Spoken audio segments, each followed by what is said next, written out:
Hi friends, first మనం masala prepare చేసుకోవాలి కదండి. అదిగోండి నేను పొడి కూడా చేసుకున్నాను, దాల్చిన చెక్క అన్నీ వేసి. సో ఇప్పుడు చికెన్ బాగా పసుపు వేసి బాగా కడిగి పెట్టుతున్నాను.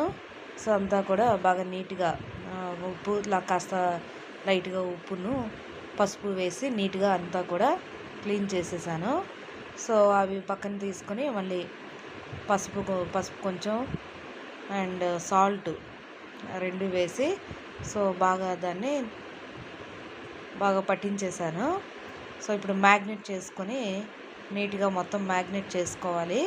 సో మ్యాగ్నెట్ చేసుకొని దాన్ని కూడా నేను ఒక 15 మినిట్స్ వరకు మ్యాగ్నెట్ చేసిన దాన్ని పక్కన పెట్టి ఉంచుకున్నాను. సో మళ్ళీ ఇప్పుడు ఆయిల్ వేసుకొని సో మ్యాగ్నెట్ చేసుకున్న దాన్ని ఆయిల్ వేసుకొని లైట్గా ఆయిల్ వేసుకొని మనం బాగా